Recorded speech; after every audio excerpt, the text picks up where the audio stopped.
Hello दोस्तों, नमस्कार। आपका फिर से स्वागत है मेरी एक नई वीडियो में।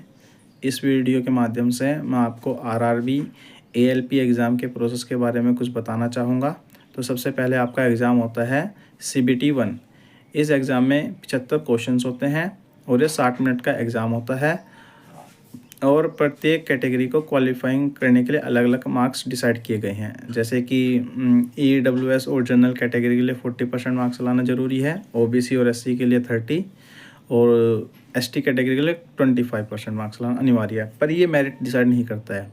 मेरिट डिसाइड होगा कि टोटल वैकेंसी का 15 गुना कैंडिडेट ये CBT 2 के लिए सिलेक्ट करेंगे, वहाँ से मेरिट डिसाइड होती है। ठीक है, तो जो कैंडिडेट CBT 2 के लिए जाएंगे तो CBT 2 में 2 पार्ट होते हैं, पार्ट ए पार्ट बी।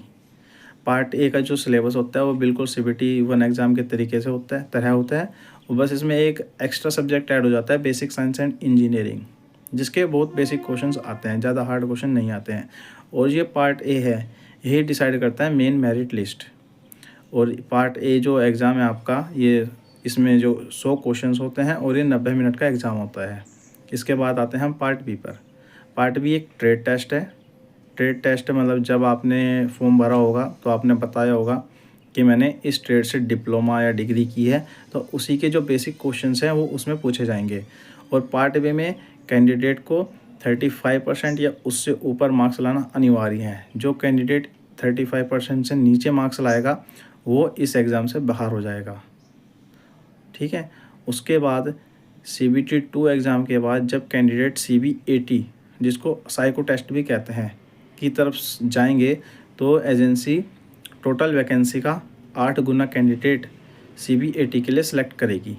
ठीक है, तो CBAT में क्या होता है, CBAT में बैटरीज होती हैं, अलग अलग टेस्ट को ये बैटरीज का नाम देते हैं, जो 5 मिनट 5 मिनट 5 मिनट 5 मिनट ऐसी होती है।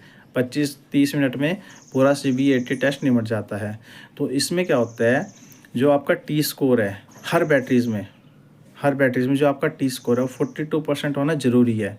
जिसका भी T स्कोर 42% से नीचे होगा वो भी एग्ज़ाम से बाहर हो जाएगा। ठीक है, तो अब मेन मेरिट लिस्ट कैसे डिसाइड होगी, तो मेन मेरिट लिस्ट के लिए क्या करते हैं, ये CBT 2 के पार्ट ए का 70% 70% मार्क्स लेते हैं और जो साइको टेस्ट दिया जिसको CBAT नाम दिया है इन्होंने, उसका 30% मार्क्स लेते हैं और दोनों को ऐड करते हैं, वहाँ से ये मेरिट बनाते हैं फाइनल मेरिट। तो फाइनल मेरिट के लिए ये जब बनाएंगे उसके बाद जो DV के लिए कैंडिडेट बुलाएंगे ये, तो ये 1:1 के रेशो में कैंडिडेट बुलाएंगे DV के लिए। DV होने के बाद आपका मेडिकल होगा। मेडिकल बहुत अच्छे लेवल का मेडिकल होता है। ये मेडिकल 3, 4, 5 दिन भी चल सकता है।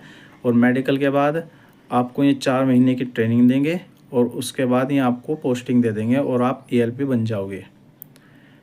अब इसके बाद अगर आपको मेरे से कोई जानकारी लेनी हो या कुछ किसी के टॉपिक के बारे में पूछना हो तो आप मेरे को मैसेज भी कर सकते हैं, कमेंट भी कर सकते हैं। जय हिंद, जय भारत।